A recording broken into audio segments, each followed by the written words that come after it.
Hola muchachos, buen día. Buen día, Buenos días, doctora. doctora. Buen día, Buen día, doctor. Buen día, doctora.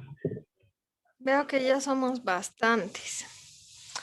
Em, Como siempre muchachos, los invito a activar sus cámaras como Luis, como Helen tan amablemente lo han hecho. A poner en el chat de Zoom sus nombres completos, por favor, no puntos, nombres completos y matrículas, ya que son una evidencia. Les quería comentar que esta clase, como ustedes saben, vamos a hacer la retroalimentación del contenido y les quería preguntar si tienen alguna consulta antes de revisar el material.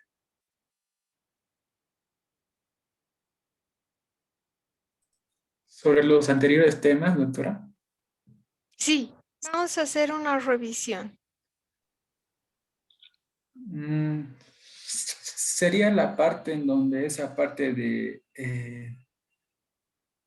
la pendiente de los hábitos saludables, sería eso un poco. Ya, lo vamos a mencionar igual. Entonces, cuando lleguemos ahí, lo vamos a explicar un poquito mejor. ¿Está bien, Julio? Sí, doctora, está bien. Perfecto. ¿Alguien más tiene alguna consulta? No. Comenzaremos entonces con la revisión del contenido. Si tienen dudas, me avisan en cualquier momento, no hay problema. Bien. Entonces, vamos a comenzar repasando un poco de los conceptos básicos. ¿Qué nos interesa de acá? Hemos dicho que en Medicina Social 1 íbamos a utilizar el concepto de Milton Terris sobre la salud. Entonces, ¿qué decía Milton Terris? Para comenzar, que la salud tiene dos polos. ¿A qué nos referimos con polos? Nos referimos a extremos. Un extremo subjetivo que vendría a ser la sensación de bienestar y un extremo objetivo que vendría a ser la capacidad de funcionamiento. No vamos a decir por qué se considera subjetivo u objetivo, porque esto ya lo hemos visto antes. Entonces, atención, en sus exámenes pueden que hayan preguntas que les hablen del concepto de salud. Concéntrense en el concepto de Terris, que dice que la salud es el bienestar físico, mental y social con capacidad de funcionamiento. Tienen que estar los dos polos presentes para considerarse un concepto adecuado. ¿Qué más? Esto. Cuando hemos visto esto en nuestra primera clase o en la segunda en realidad, hemos hablado un poco del concepto del proceso salud-enfermedad. ¿Quién me puede recordar qué es el proceso salud-enfermedad?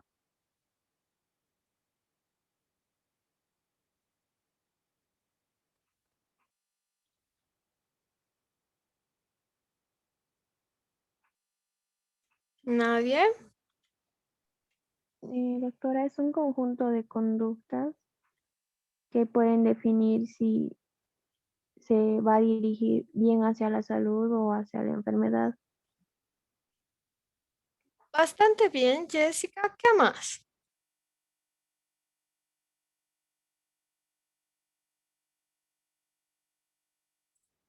A ver, yo voy a elegir. Dime. Julio. Algo que menciona es que la salud y la enfermedad no son dos polos opuestos, sino que son cosas que están en una misma categoría. Se lo podría decir así. Excelente, Julio. Entonces, como nos dijeron nuestros compañeros, el proceso salud-enfermedad, lo voy a anotar aquí, proceso salud-enfermedad, son parte de un equilibrio. ¿A qué me refiero con equilibrio? Como nos decía Julio, no son cosas opuestas, no es como decir el día y la noche, son como una balanza más bien. Son parte de un equilibrio en el cual nosotros nos encontramos con los determinantes de salud. Ahora vamos a repasar qué son los determinantes de salud, pero antes de llegar ahí, primero vamos a recordar que los determinantes de salud son todos estos factores que influyen sobre nuestra salud. ¿Cómo van a influir los determinantes de salud? Simple. De forma positiva, mejorando el bienestar, o de forma negativa, más bien provocando daño e incluso la muerte. Ahora, si ustedes se fijan en la imagen esta que hizo Milton Terris nos decía que la salud y la enfermedad tienen distintos grados. Entonces, se fijan, nosotros podemos estar desde poco bienestar hasta mucho bienestar, ¿todo de qué? Nuevamente, dependiendo de nuestros determinantes de salud. Y con el otro lado funciona de la misma manera. Nosotros podemos estar con un poco de daño o mucho daño, nuevamente dependiendo de nuestros determinantes de salud. Ahora, ¿qué me interesa aquí? Ay, perdón, enredado. ¿Qué me interesa? Doctora, Dime. permiso, un amigo está pidiendo para ingresar. ¿Será que podría aceptar? No tengo el botón para aceptar, el ingreso es libre. Ah, ya. Sí, Disculpe, gracias. ¿de qué? Otra cosa importante que podemos ver acá, se fijan, es la capacidad de funcionamiento. Que la capacidad de funcionamiento puede variar desde una capacidad completa cuando mi bienestar está al máximo de su funcionalidad y puede ir bajando hasta ser casi nula cuando yo estoy en riesgo de muerte o mi cuerpo ha sufrido mucho daño. Por eso decimos que ambos conceptos, ambos polos del concepto salud-enfermedad tienen que estar presentes. ¿Qué otra cosa? ¿Quién me puede hablar de la multidimensionalidad? Es lo concepto de salud, doctora, donde Mu- nosotros estamos bien mental, físicamente y social. Muy bien, Luis. Entonces, como nosotros sabemos, el concepto de salud nos dice que tenemos que estar en bienestar físico, mental y social. Pero ¿por qué nos interesan estos tres aspectos? ¿Por qué?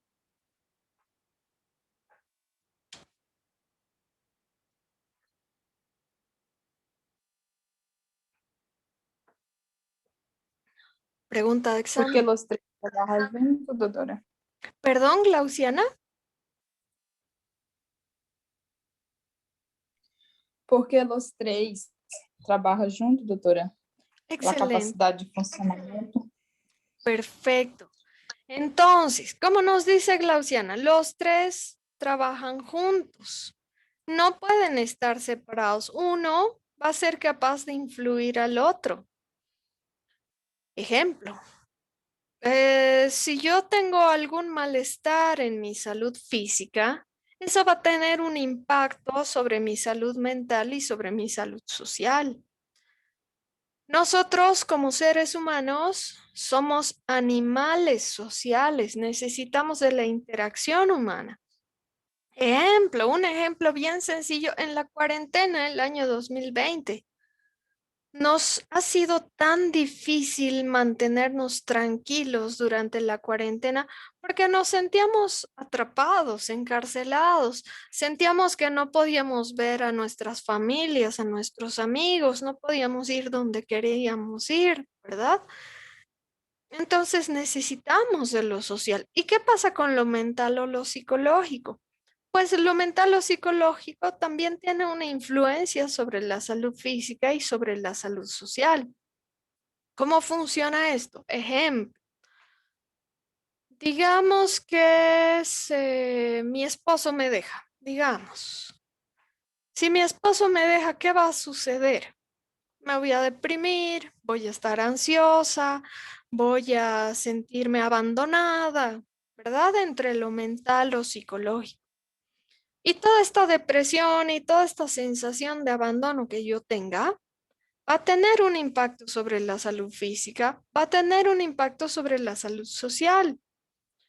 En cuanto a la salud física, existe algo que se llama somatización, que es cuando nuestras situaciones psicológicas se convierten en problemas físicos.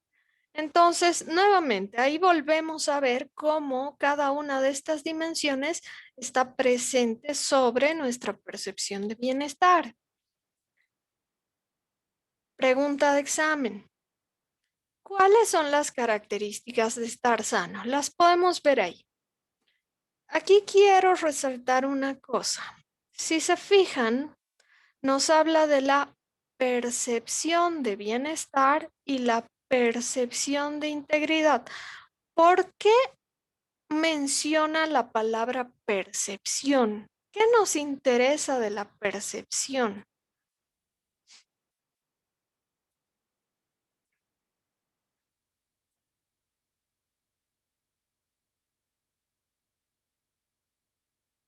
¿Qué significa percepción? A ver, cualquiera. Percibir, sentir, Más o menos lo que podemos sentir que estás bien, eso, de que te sientes bien, sano. Creo que no sé. Más o menos, Danfer. Mariana creo que quería hablar. Mariana, Luciana.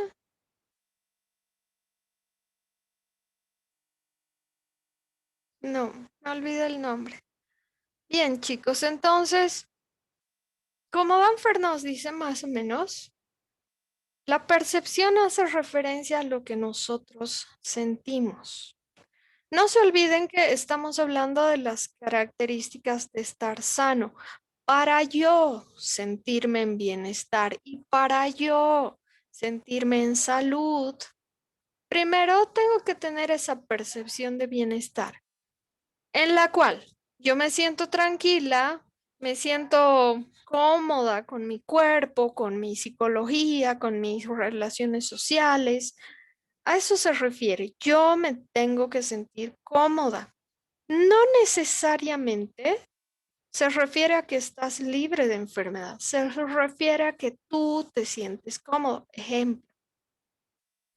Digamos que soy una persona que tiene diabetes, digamos. Si es que yo modifico mi dieta, utilizo mi medicación, hago actividad física para controlar mis niveles de glucosa en sangre. Obviamente, pese a la enfermedad que tengo o a la situación de salud que tengo, yo me voy a percibir en bienestar, me voy a sentir cómoda con lo que me siento. Entonces, si yo digo, me siento sana, es porque me percibo en bienestar, primero, y me percibo en integridad, segundo. ¿Y qué entendemos por integridad? Entendemos por esta palabra algo que está completo. Ejemplo, digamos que sabemos que tengo diabetes, pero hace 2 años atrás me han amputado la pierna por una infección. Digamos, que me hayan amputado la pierna físicamente, me hace no estar completa.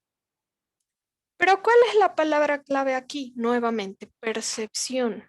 Si yo me siento completa, pese a que me falte una pierna, si yo sé que con mi prótesis puedo ir donde quiera, puedo hacer lo que quiera, puedo estudiar lo que yo quiera, entonces nuevamente me devuelve hacia la situación o hacia la...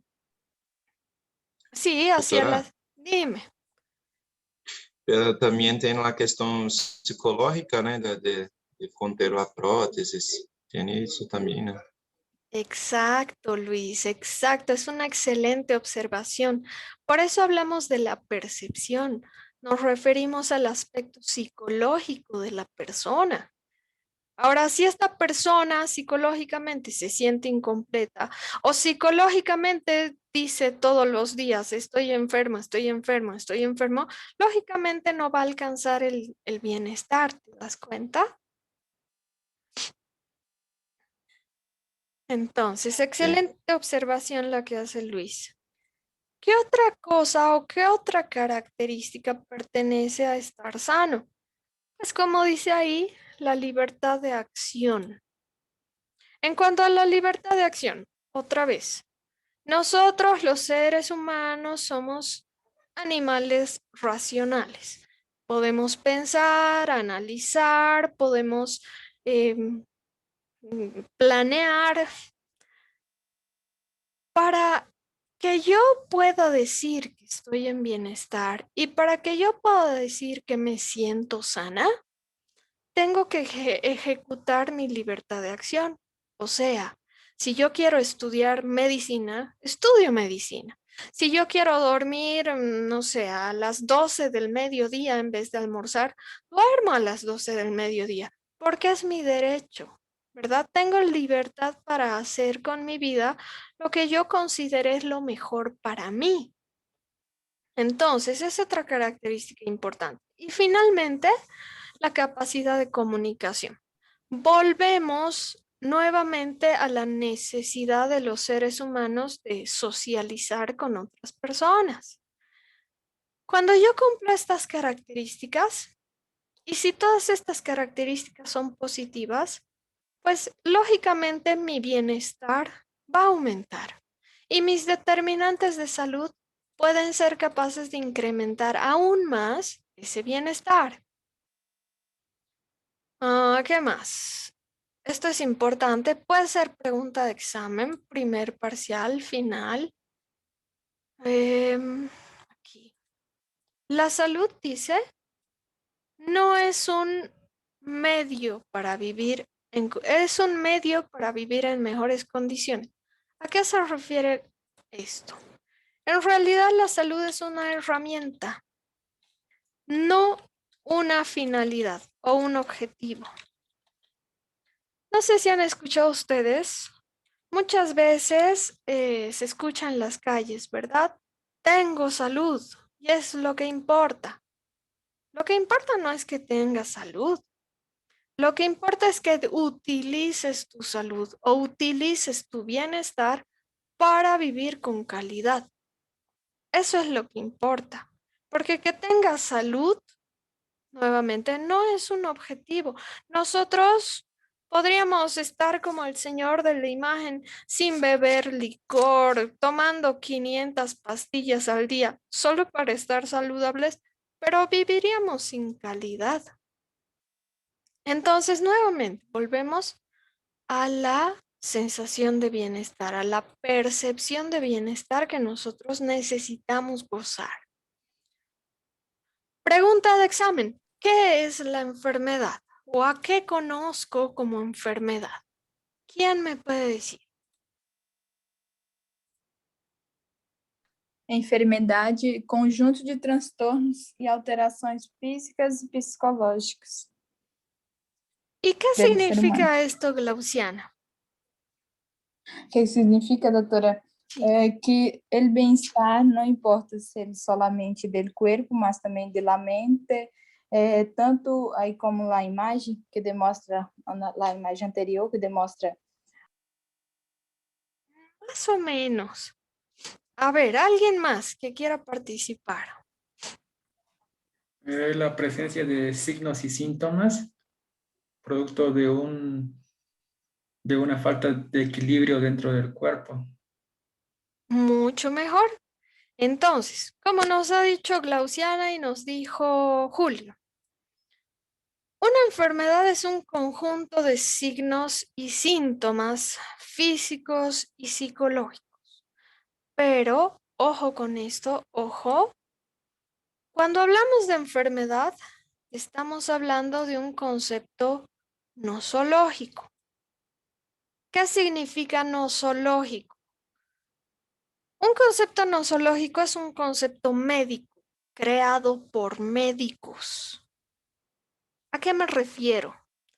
Ejemplo, una enfermedad es la diabetes, una enfermedad es la fiebre amarilla, una enfermedad es el COVID-19. Esos son conceptos nosológicos. ¿Quién les ha dado los nombres? Pues la Sociedad Científica de Medicina. Dime.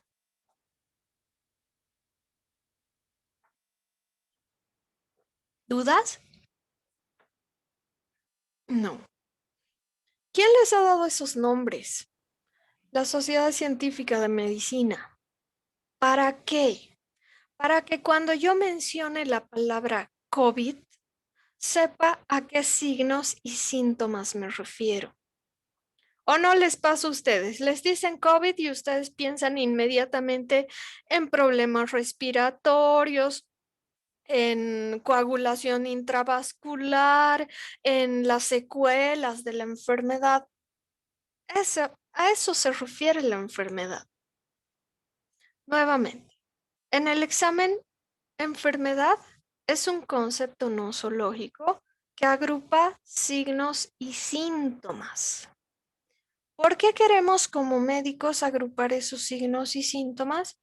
Para hacer más fácil nuestro trabajo en el diagnóstico y en el tratamiento de esa situación de salud. Ahora, ¿cuál era la diferencia entre dolor y sufrimiento? ¿Quién me puede decir?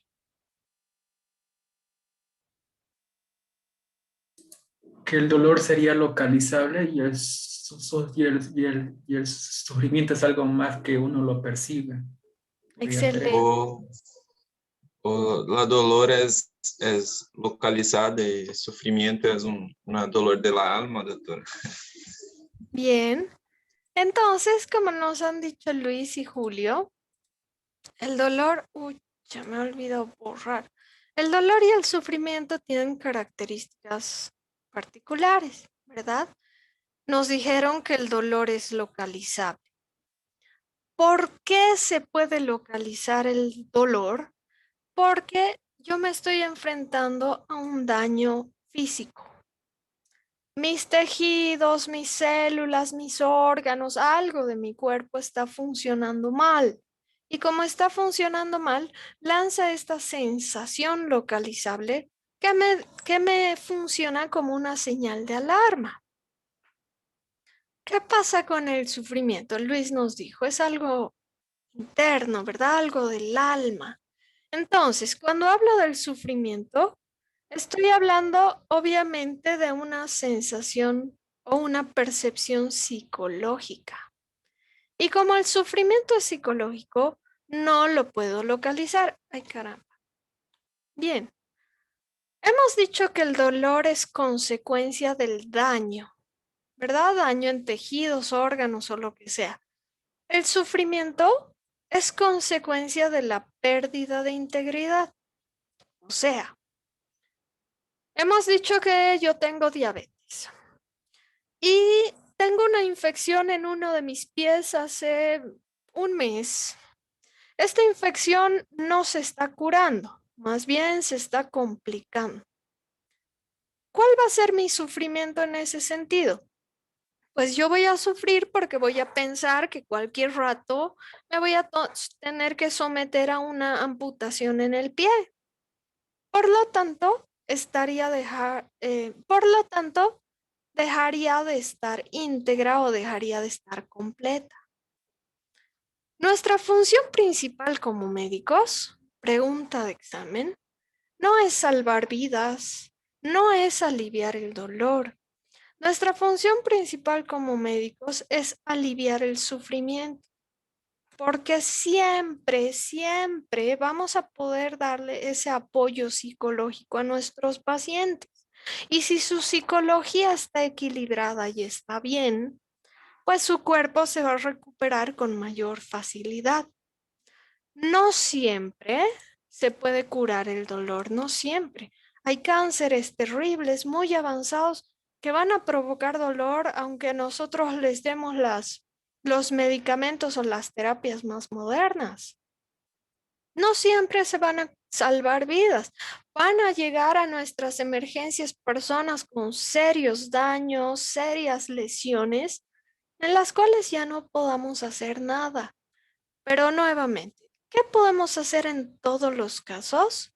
Aliviar el sufrimiento de nuestro paciente es lo más importante y es nuestro objetivo como médicos.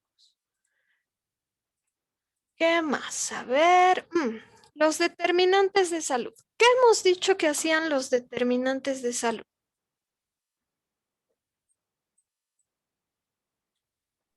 Los factores que influyen de forma positiva o negativa, doctor. Perfecto, Victoria. Entonces, como nos dice Victoria, los determinantes de salud son los factores que influyen de forma positiva o negativa sobre nuestra salud. Sabemos que estos determinantes van a ser capaces de provocarnos un bienestar mediano o un bienestar mucho más elevado, y estos factores mismos también van a ser capaces de provocarnos cierto grado de daño o mucho daño, incluso la muerte, dependiendo cómo influyen sobre nuestra salud.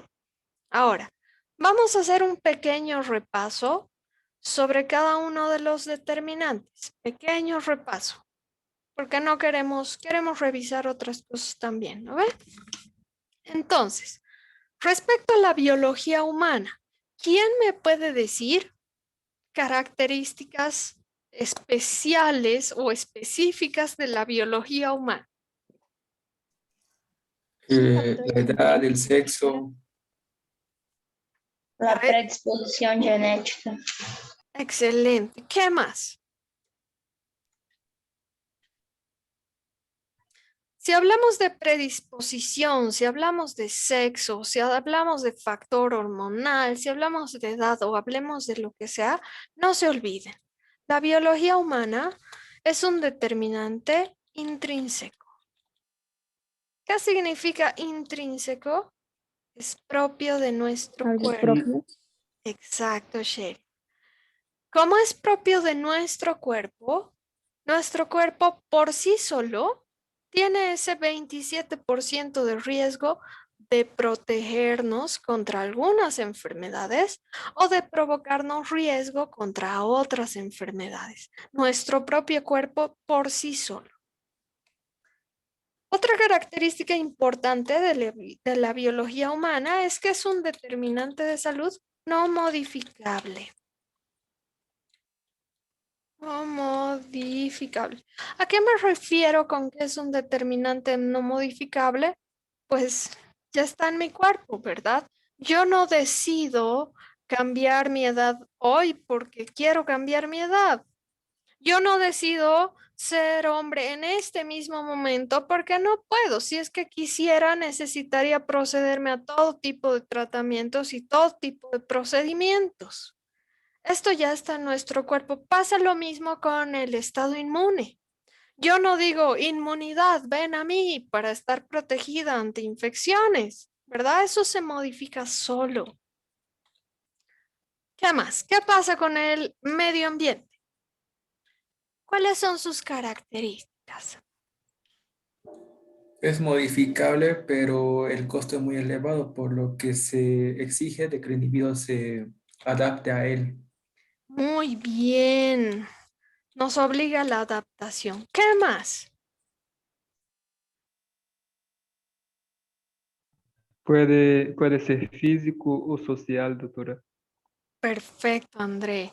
Entonces, el medio ambiente es lo que nos rodea y para estudiarlo mejor lo dividimos en físico o social. Como nos dijo Julio también, es modificable, pero si quiero modificarlo, me cuesta muchos recursos. En la mayoría de los casos, como es tan costoso, nos obliga a que nosotros nos acomodemos a las condiciones de ese medio físico o social donde vivimos. El estilo de vida. Características. Es modificable, Modificable. ¿Qué más? es costoso también. ¿Seguro? Sí. Son las conductas dependientes. Muy bien, Mariela.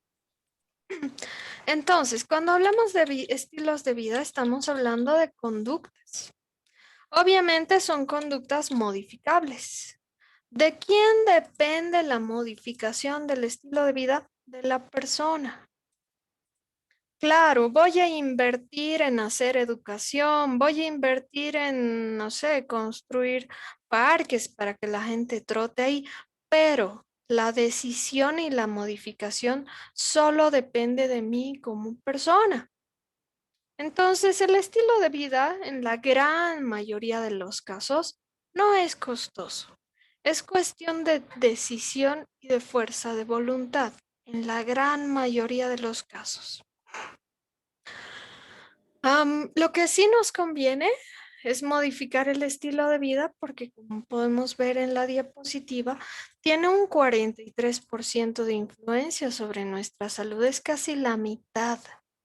Entonces, yo solita, siendo más activa físicamente, modificando mi dieta o evitando el cigarrillo y el alcohol, yo solita puedo protegerme en casi la mitad de los riesgos que tengo. La asistencia sanitaria. ¿A qué se refiere este determinante? Los sistemas de salud. Al gobierno. Salud pública. Excelente. Todos tienen razón. Se refiere al sistema, a la organización del gobierno, a la salud pública. Entonces, vamos a decir que la asistencia sanitaria es dependiente de la organización de la salud en el territorio. Esta organización de salud se supone que debería protegernos, se supone. Pero ¿cuál es la realidad? Si la organización de salud en Bolivia, en Brasil, en Chile o donde sea es mala, lógicamente no va a proteger mi salud. Más bien lo que puede provocarme son riesgos. Bien, creo que estamos bien hasta aquí. ¿Dudas hasta acá? No. Si quieren sacarle una captura a esta pantalla, pueden hacerlo en 3, 2, 1. Ya. Pasamos. La historia natural de la enfermedad. Esto ya saben, son expertos, ¿no ven? Entonces, vamos a utilizar este esquema para practicar un poco. Antes de comenzar con la historia natural, ¿quién me puede decir qué hace la historia natural de la enfermedad? Es como se desarrolla la enfermedad sin la intervención médica. Sin Excelente. intervención humana. Perfecto. Entonces, como Mariela y Julio nos dicen, la historia natural de la enfermedad estudia la evolución de una enfermedad de principio a fin, pero es muy importante considerar que no existe intervención humana. ¿A qué me refiero con que no existe intervención? Me refiero a que no hay vacunas, no hay diagnósticos, no hay tratamientos, no hay nada. Cuidado con las preguntas trampa en su examen. Si les estoy preguntando sobre historia natural de la enfermedad del COVID-19 y les menciono que en la historia natural está la nueva vacuna para el control del virus, ustedes me van a decir verdadero o falso. Falso. Falso. Excelente, Mónica, Mariela, es falso. ¿Por qué? Porque la vacuna ya es una intervención. Perfecto. ¿Qué más? ¿Cuál es la característica del periodo prepatogénico? La triada está en equilibrio. Muy bien, Julio. Y si la triada está en equilibrio, ¿qué sucede? Las personas están sanas. No hay Excelente. signos ni síntomas. Perfecto. Las personas están sanas. ¿Qué sucede en el periodo patogénico? Inicio de la enfermedad. Excelente. Aquí nosotros nos encontramos con la enfermedad, cualquiera que sea. ¿Qué sucede en el periodo de resolución?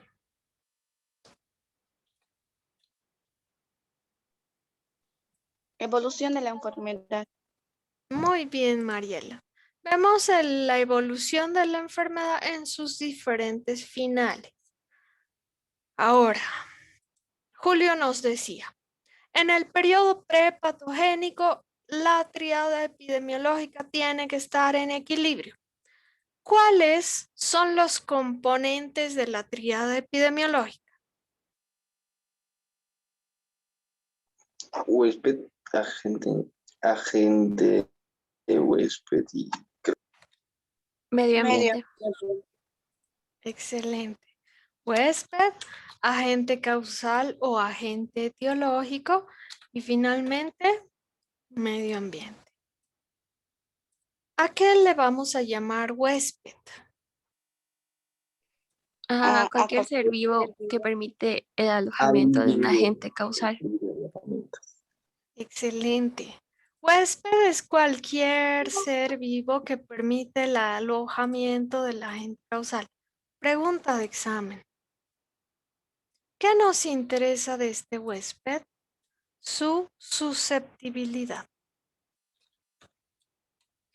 ¿Qué le da susceptibilidad al huésped? ¿Qué lo convierte en susceptible?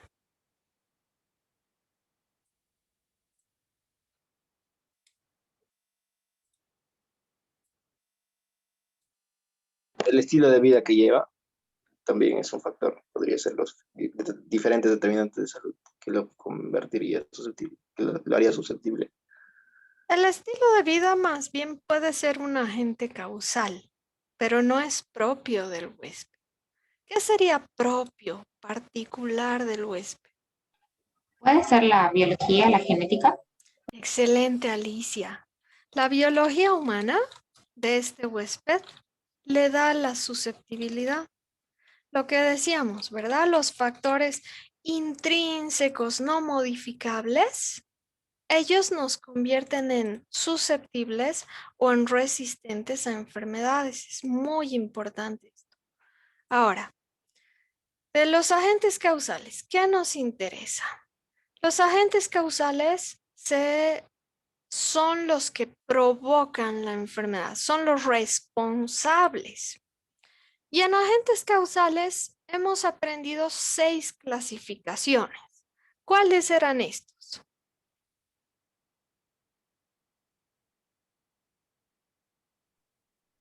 Biológicos, Químico, biológico. nutricionales y psicológicos.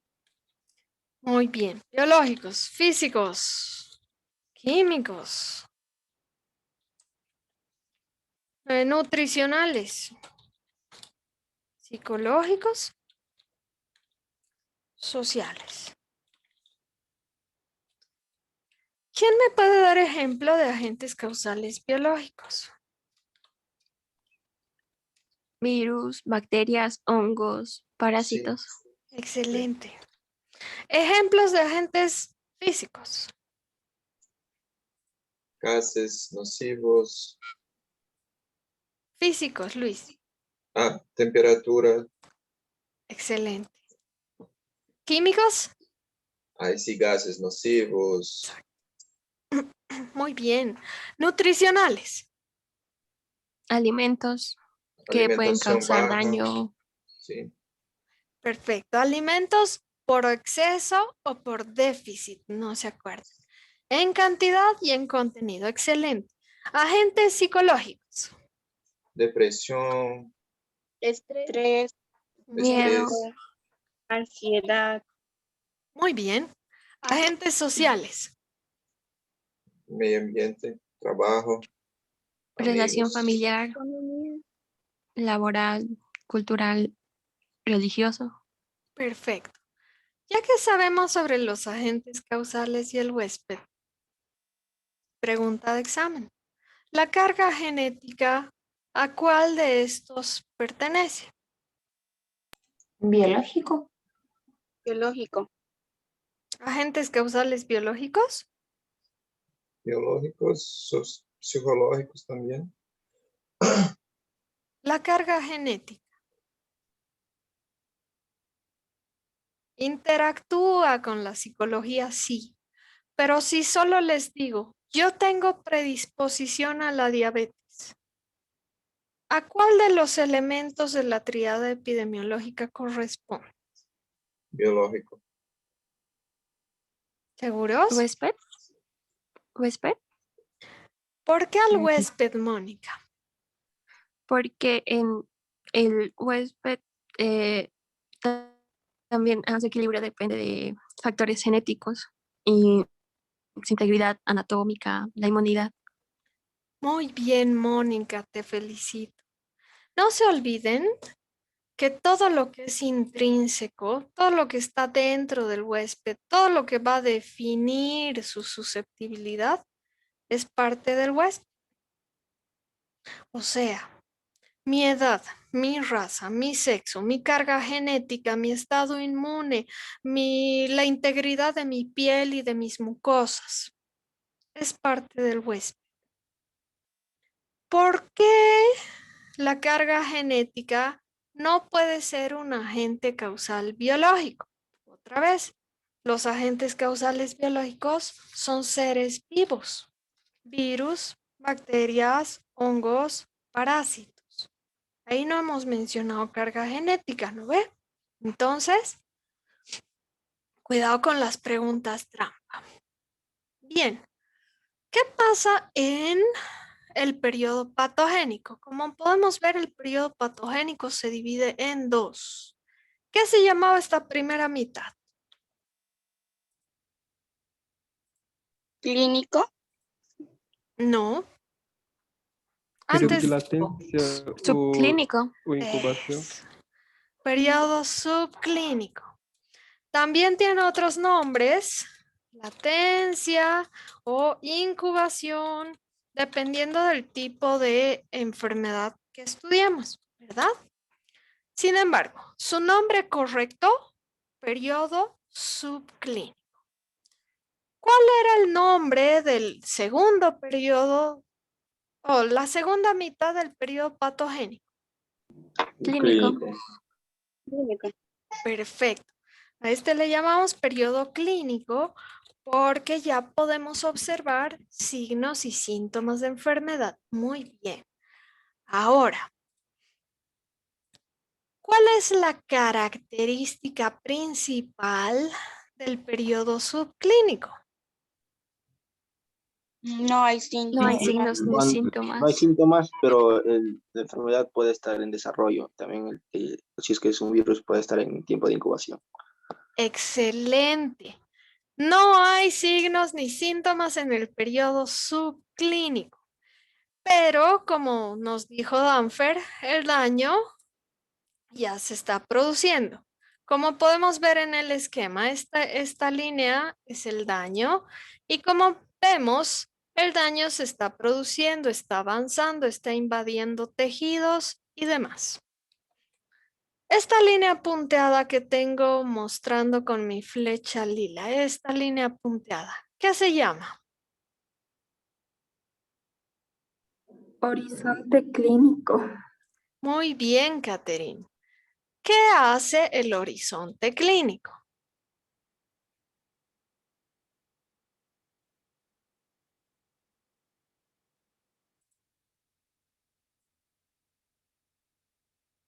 Ahí está la flecha para que se den cuenta. ¿Qué hace el horizonte clínico?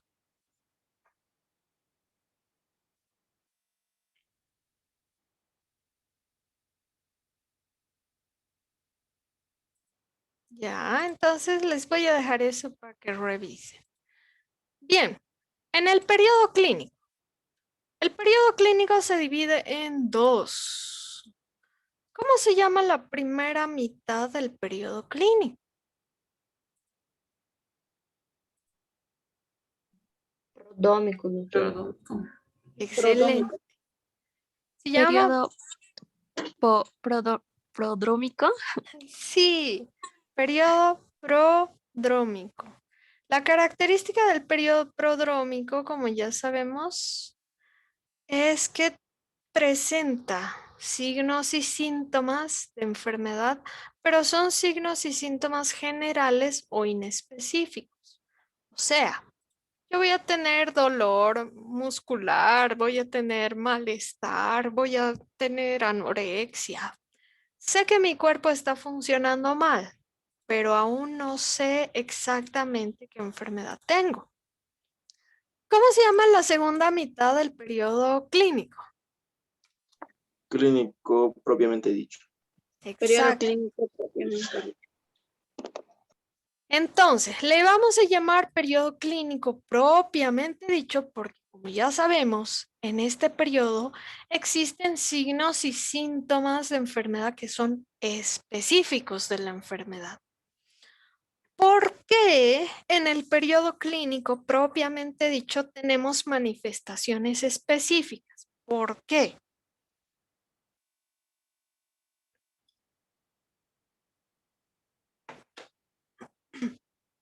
Porque la enfermedad ya puede estar en un desarrollo, ya puede estar desarrollada. Ya, ¿qué más?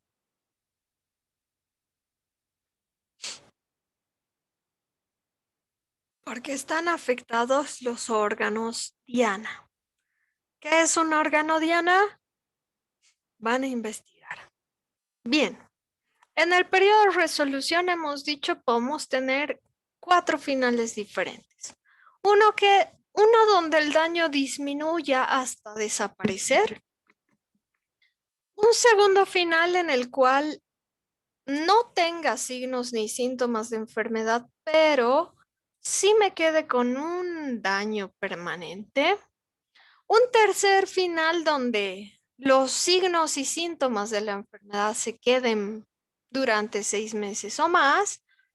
O un peor final donde no me recupere del daño. Ahora, vamos a ponerle nombre a estos. ¿Cómo le voy a decir si la enfermedad llega a desaparecer de mi cuerpo? Curación completa. Perfecto. Si me deja un daño permanente, Una secuela. exacto. Curación con secuelas o incapacidades. Si la enfermedad me deja signos y síntomas durante 6 o más meses, Cronicidad. excelente. Y si no logro recuperarme del daño, Muerte. perfecto.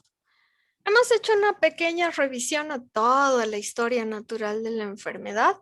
Consejo, muchachos, consejo. A ver, ¿con qué color? Con este bonito. Los agentes causales biológicos no hemos repasado, pero los agentes causales biológicos tienen características particulares que pueden estar en el examen. ¿Cuáles son esas sus características? Patogenicidad, infectividad, virulencia, antigenicidad, la. Entonces, consejo, revisen esas características y en qué consiste cada una para el examen. Bien, ¿dudas hasta acá? No. Pueden sacar la captura de pantalla antes que borre esto. En 3, 2, 1. Bien. Ahora, los niveles de prevención. ¿Qué son los niveles de prevención?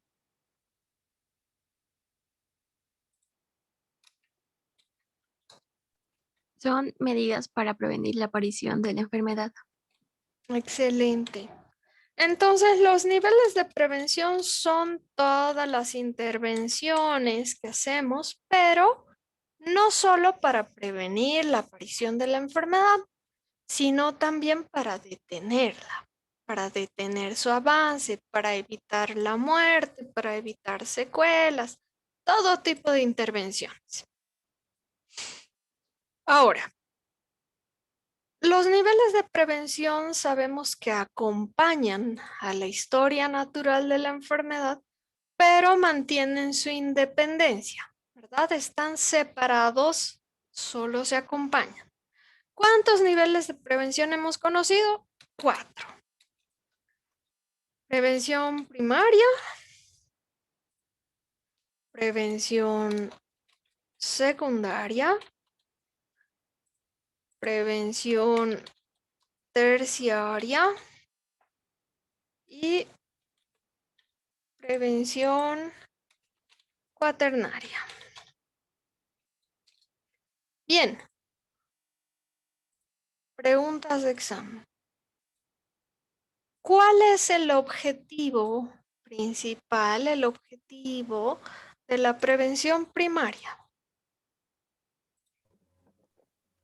Mantener la salud. Reducir el factor de riesgo.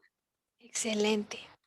Entonces, mantener la salud y reducir el factor de riesgo. Perfecto.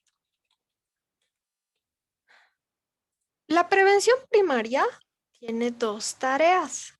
¿Cuáles serán sus tareas? Promoción y protección. Protección y promoción. Excelente. Promoción de salud y protección de salud. La promoción de salud, ¿a quién se dirige? Populación. A la población o sociedad. A los individuos. La protección de salud, ¿a quién se dirige?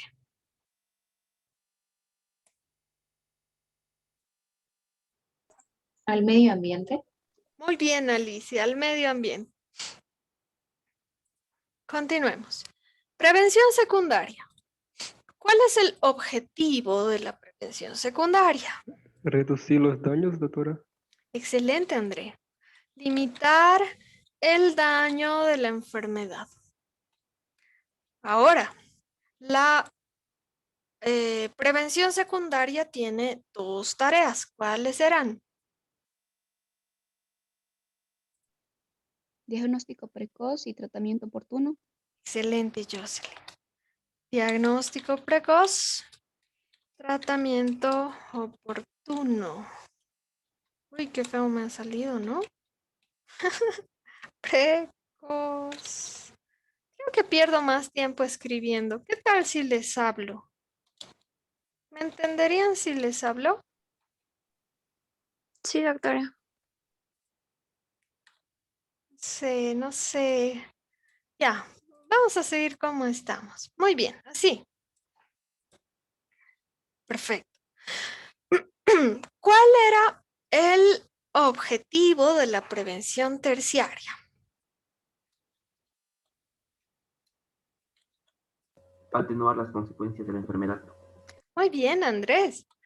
Atenuar las consecuencias de la enfermedad. Ahorita vamos a ver más detalles de todo eso que estamos hablando. ¿Cuáles son las tareas de la prevención terciaria? Rehabilitación y reinserción social. Perfecto. Rehabilitación y reinserción social. Para finalizar, ¿cuál es el objetivo de la prevención cuaternaria?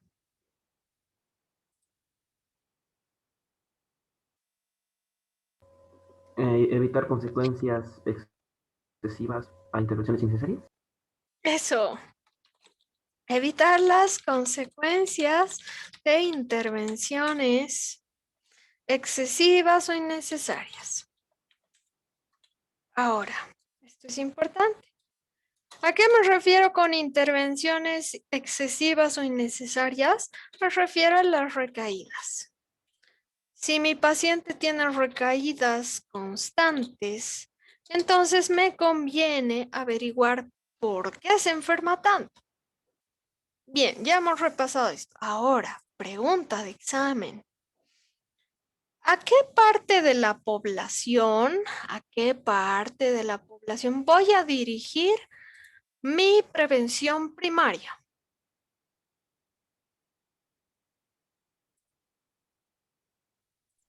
población sana. A las personas sanas. Personas sanas, ¿qué más? ¿A cuáles específicamente? Los A grupos de los riesgo, doctora. vulnerables, doctora, susceptibles a local de riesgo de una patología. Más o menos, Luis. ¿Qué dicen los demás? A los que también no tienen un buen estilo de vida, se podría decir. A los Para- colegios, doctora. ¿Y nosotros no merecemos?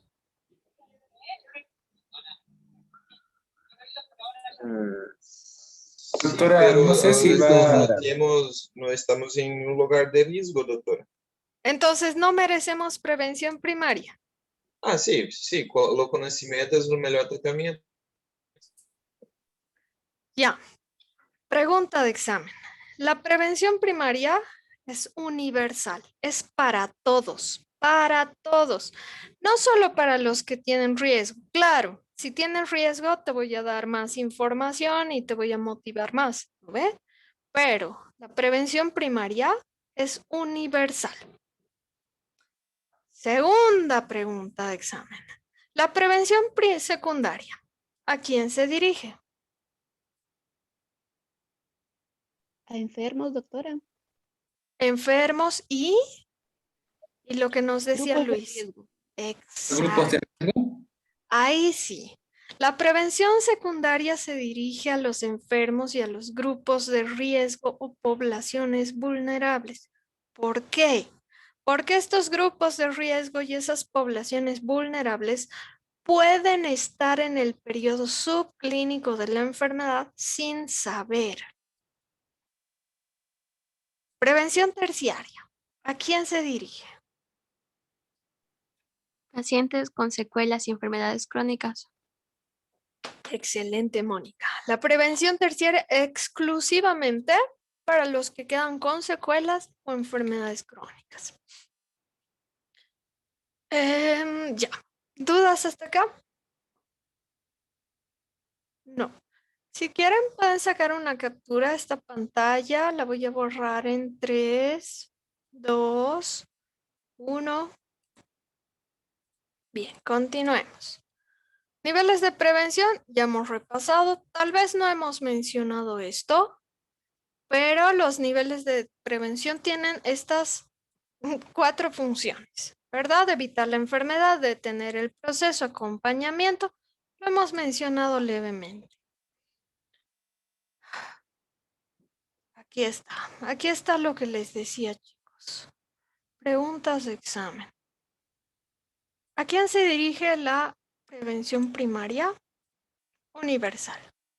¿A quién se dirige la prevención secundaria? Selectiva. ¿A quién voy a elegir? Enfermos, grupos de riesgo, poblaciones vulnerables. ¿A quién se dirige la prevención terciaria? Indicada. Para los crónicos, para los que quedan con secuelas. ¿Qué más? Los estilos de vida. ¿Qué sucede con los estilos de vida? Estamos bien de hora, ¿no? Nos faltan 30 minutos. Entonces, recordemos, un estilo de vida es un determinante de salud que tiene cerca de 43% de influencia sobre mi salud. Cuando hablamos de estilos de vida, estamos hablando de conductas observables que nos ayudan a satisfacer nuestras necesidades. ¿Cómo se forman estas conductas observables? Sabemos, factores intrínsecos como mis intereses, mi personalidad, mis habilidades, etc. Y factores de grupo como mi familia, mi sociedad, mi cultura, que me guían también hacia determinadas conductas.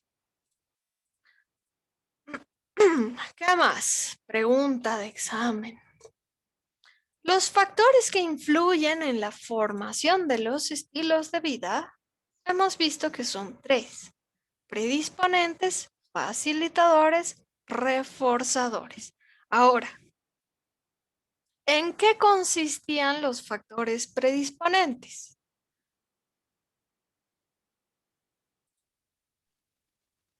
Inicio de la vida, doctora. El querer hacer. Muy bien, Jocelyn. Entonces, ¿están presentes desde el inicio de la vida? Y me dan el querer hacer, el creer, ¿verdad? Los factores predisponentes son aquellos como nuestra personalidad, como nuestras metas personales, como nuestra formación familiar, que van a definir qué es lo que nosotros pensamos de nuestra vida y qué es lo que nosotros quisiéramos practicar como parte de nuestras conductas. ¿Qué hacían los factores facilitadores? Inicio de conductas, habilidades y recursos. El poder hacer, doctora. Muy bien, Jocelyn. Entonces, los factores facilitadores me permiten el inicio de conductas. Para iniciar conductas necesito dos cosas. Necesito habilidades y necesito recursos. Perfecto. Se ha cambiado mi botón. Ah, ya. Ahora, ¿qué más me permite los factores facilitadores? Como Jocelyn nos mencionaba, el poder hacer. Si tengo esas habilidades y esos recursos, puedo iniciar esas conductas que quisiera realizar. ¿Qué hacían los factores reforzadores?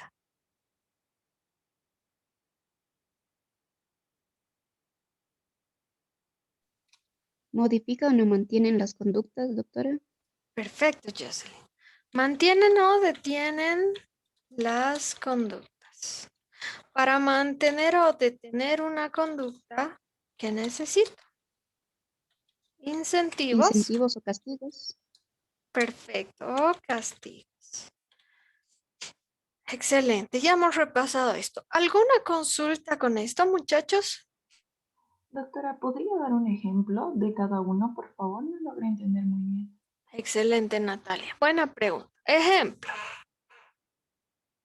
Factores predisponentes. Yo quiero que en mi primer parcial de Medicina Social 1 me vaya bien.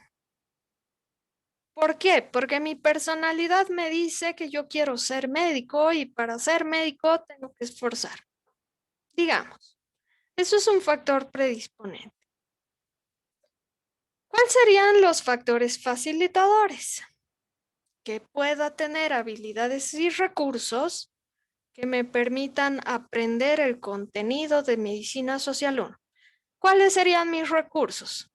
El dossier, los videos, mis apuntes. ¿Cuáles serían habilidades? La capacidad de concentrarme, la capacidad de encontrarle relación al contenido. Digamos, factores reforzadores. Digamos que me va muy bien en el examen de Social 1. Eso se convierte en un incentivo, lo que me va a motivar a que yo siga dando buenos exámenes en las otras materias y no solo en Social 1. ¿Qué sería un castigo? Que me vaya mal en Social 1. Si me va mal, pues me voy a desmotivar y ya no voy a querer estudiar esta materia o cualquier otra. ¿Te das cuenta? ¿Está más claro, Natalia? Sí, doctora, gracias. Excelente. ¿Alguna otra consulta más? No. Continuamos entonces. Perfecto, perfecto. Esto es lo que nos preguntaba Julio. El modelo dependiente. Para hablar del modelo dependiente, primero tenemos que repasar qué son las opciones de vida y segundo, qué son las oportunidades de vida. Cuando hablo de opciones de vida, se fijan en la diapositiva, dice, influyen en las acciones y decisiones del individuo. O sea, Mis opciones de vida básicamente son lo que yo decido en mis conductas y en mi estilo de vida, lo que yo decido. Si yo quiero, hago deporte, si yo quiero, practico actividad física, si yo quiero, como grasas. ¿Ve? ¿De qué dependen las opciones de vida? Ahí tienen 2 puntos. Las experiencias personales, la socialización. O sea, si en mi casa me han enseñado que hacer actividad física es bueno, entonces yo voy a seguir creyendo y voy a seguir practicando actividad física. Pasa lo mismo con nuestras experiencias. Bien, ¿qué son las oportunidades de vida?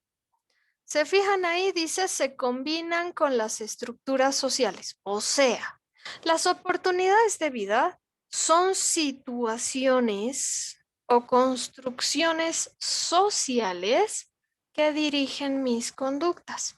Sabemos que las conductas dependen de factores intrínsecos como mi personalidad y mis intereses, pero también dependen de factores extrínsecos como esas oportunidades de vida que yo tengo. Ejemplo, si yo tengo una clase, bueno, a ver, no es clase social. Si yo tengo muchos ingresos económicos, entonces mis estilos de vida van a ser más lujosos. Voy a tener un celular más caro, voy a tener una casa más grande, voy a tener una alimentación más exclusiva. Si mis ingresos económicos son pocos, mis conductas también se van a ver afectadas. Voy a comer más verduras o voy a comer cosas que yo cosecho en mi cultivo. No sé, mi celular va a ser esos de botones que antes tenía solo porque necesito comunicarme. ¿Se dan cuenta? Bien, ya que sabemos esto, no sé si hay alguna consulta hasta aquí. No hay consultas. Entonces, ya que sabemos esto, ¿qué es una pendiente? Una pendiente, como decíamos, es una inclinación. Esta inclinación puede ser más plana o puede ser más elevada. Una pendiente simplemente es una inclinación. Digamos que estas flechitas negras, no puedo hacer flechitas negras. Digamos que estas flechitas negras son personas. Aquí hay una y aquí hay otra. ¿Para cuál de esas personas va a ser más fácil modificar el estilo de vida?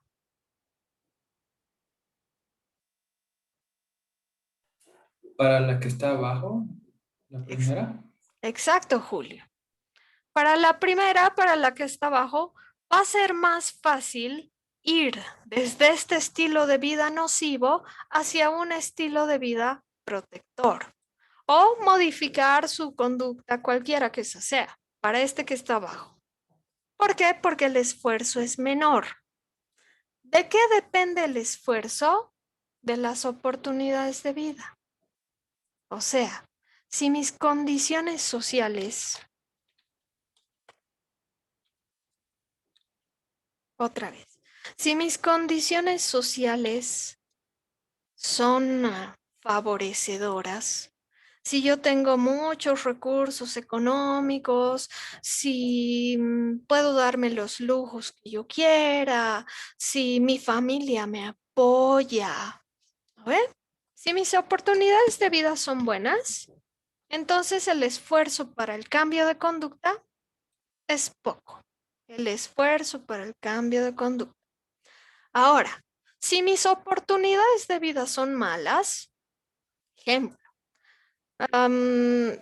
gano lo suficiente para comer en el mes, pero no puedo darme lujos, no puedo estudiar porque no tengo recursos económicos, sufro de discriminación en la calle. no sé, mi casa está construida solo de calamina y de paja. ¿Se dan cuenta? Si las oportunidades de vida son malas, para mí va a ser un mayor esfuerzo cambiar de este estilo de vida nocivo a un estilo de vida protector.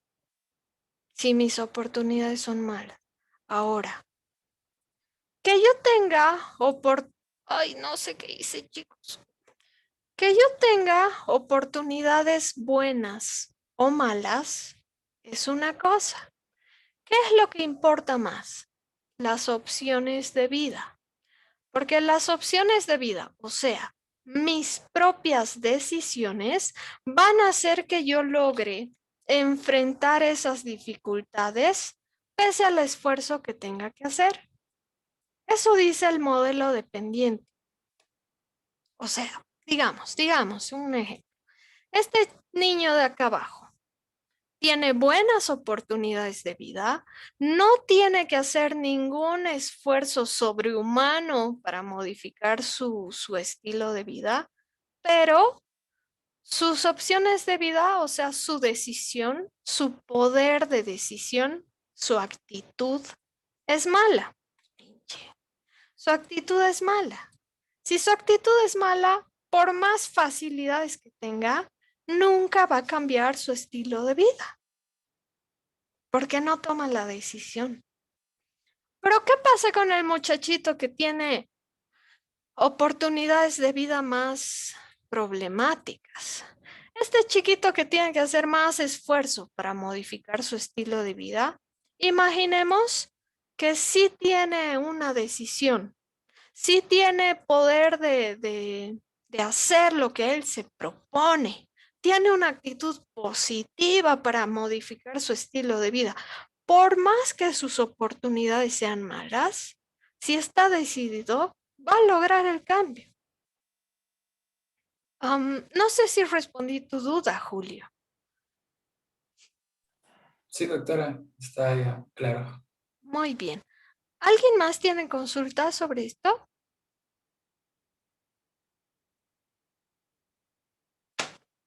Perfecto. ¿Qué más? El modelo de estados de cambio. ¿Qué nos dice el modelo de estados de cambio? Vamos a concluir con esto porque se nos acaba el tiempo.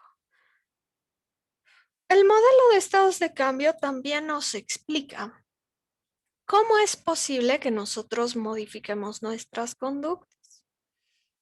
Entonces, según este modelo, nosotros atravesamos todas estas fases para lograr el cambio de una conducta que nosotros nos propongamos. Bien, en el modelo de estados de cambio, me he olvidado.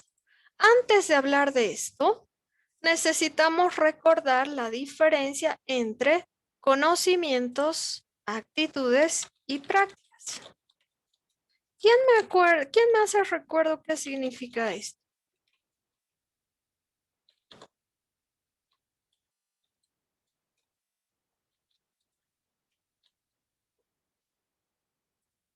Creo que ya están cansados. Entonces, ya que no me hacen recuerdo, se los voy a dejar esto como tarea para el examen. No se olviden revisar eso, es muy importante. En cuanto a los conocimientos, actitudes y prácticas, están relacionados con lo que yo veo aquí en mi modelo de estados de cambio. El estado precontemplativo es una situación en la cual no me interesa el cambio. ¿Por qué no me interesaría el cambio? Dos opciones. Una de las opciones es que no tenga conocimientos y otra de las opciones es que mis actitudes sean malas. Estos dos influyen en ese momento. Bien, en el estado contemplativo, como dice su nombre, ya me pongo a pensar. Entonces, en el estado contemplativo, pienso, ¿cómo sería si yo cambiara mi estilo de vida, pero La característica de este periodo es que aún no tomo una decisión, aún no decido, solo pienso. Ejemplo, yo fumadora, pienso, ¿y cómo sería si dejara de fumar? ¿Y podría subir al Cristo de la Concordia a trote? ¿Y sería más fácil para mí ir a la universidad en bicicleta? ¿Y seguiría teniendo esa tos nocturna? Ese es el estado contemplativo, pensar sin decidir aún, lo que quiere decir que mi conocimiento o mi actitud ya ha cambiado, por eso lo estoy analizando. En el estado o en el periodo de preparación, como dice su nombre, comienzo a investigar. Si quiero dejar el tabaquismo, ¿qué tengo que hacer? Puedo comprar parches de nicotina, puedo comprar chicles de nicotina, puedo reemplazar el tabaquismo con otra adicción, como, ¿qué otra adicción? Como los videojuegos. En el estado de preparación únicamente investigamos y comenzamos a evaluar los pros y los contras de las decisiones que vamos a tomar. Una vez que decido realizar el cambio porque los pros son más que los contra, ahí paso al estado de acción. En el estado de acción, como dice su nombre, ya realizo el cambio de conducta. O sea, ya no me estoy fumando ningún cigarro, ninguno al día, ninguno, nada, lo he dejado. Pero en cambio de los cigarros, me estoy dedicando a los videojuegos, porque no he encontrado parches ni chicles de nicotina ni nada que me ayude a reemplazar. Entonces, estoy reemplazando una adicción con otra, videojuegos. ¿Ve? Ya. El estado de mantenimiento es el estado donde este cambio de conducta se mantiene entre 6 meses y 5 años. Doutora, Dime, estás sem áudio? ¿perdón? Luis, Isso para mim. no comprendí. ¿Estoy bien? ¿Me escuchan? ¿Me ven? Agora sim, doutora. ¿Escucha? Ya. Sí, doctora. Sí, doctora. Parece que ha sido un problema de la conexión. Doctora, tengo una pregunta. Dime. Yo tengo anotado acá que en el periodo contemplativo está el pro y el contra, y usted puso en el periodo preparación. Sí, es parte de los dos periodos. Es parte de los dos. No te preocupes por eso. Lo puse en el estado de preparación porque ahí es donde ya tomamos la decisión. Por eso dije, si los pros son mayores, ya no nos quedamos en la investigación. Nos pasamos directamente al periodo de acción. Si es que, no sé si me expliqué. A Sí, ver, doctora. vamos a explicarlo aquí. En el estado contemplativo no decido porque los pros y contras me muestran que los contras son mayores. Así. Esto está más claro. Entonces, otra vez. En el estado contemplativo, otra vez, no decido porque los contras son mayores. Pero en el estado de preparación, ya me estoy preparando porque los pros son mayores. Entonces uno va analizando todo esto mientras se prepara psicológicamente, mientras se da cuenta, ¿verdad? Y mientras vas analizando, vas averiguando y vas decidiendo si quieres cambiar de conducta, vas atravesando esos pasos lentamente, lentamente. ¿Resolví tu duda, Karen? Sí, doctora. Mejor. Bien, otra consulta hasta aquí. No. En algunas personas como sabemos, puede ocurrir la recaída. Y cuando hablamos de la recaída es el retorno a la vieja conducta. Con retorno a la vieja conducta me refiero a que todo lo que había avanzado para dejar de fumar desaparece y yo vuelvo nuevamente con el hábito tabáquico. Otra cosa que es importante y que no lo menciona el modelo de estados de cambio, pero sí lo menciona un modelo que considera que se llama modelo transteórico, es que después de la etapa de mantenimiento viene una etapa de consolidación o finalización. ¿Qué sucede en la etapa de consolidación o finalización? Ya he pasado más de 5 años con esta nueva conducta. Por lo tanto, como estoy tanto tiempo con esa nueva conducta, se hace parte de mi estilo de vida y ya no tengo que esforzarme por mantenerlo. Se hace parte de mí. Eso es lo que explica este modelo. No sé si tienen alguna consulta hasta acá. No, pueden sacarle captura a esto si gustan antes que lo borren. 3, 2, 1.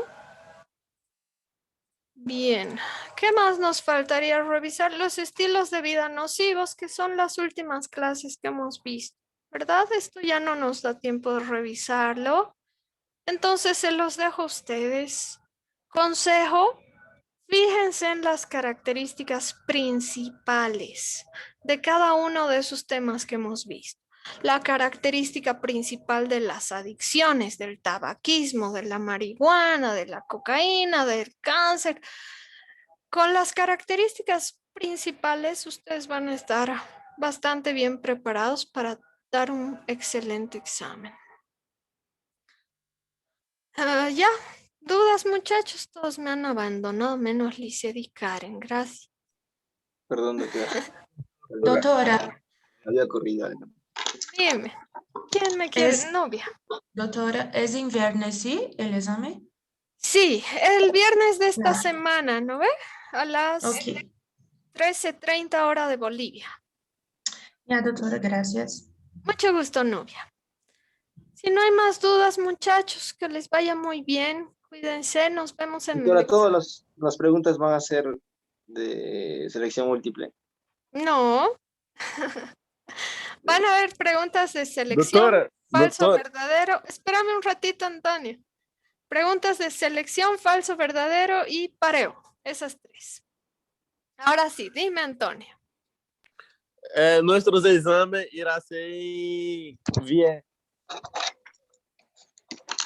Viernes 26, en 3 días. ¿Qué más? Hoy hay actividade, doutora, para fazer após a classe? No, no hay actividad ni tarea, son libres por ahora, para que puedan estudiar. Tá certo. Tá, graças, doutora. Chao. Chao, chicos. No, doctora, gracias. Hasta luego, doctora. Gracias. Hasta luego, buen día.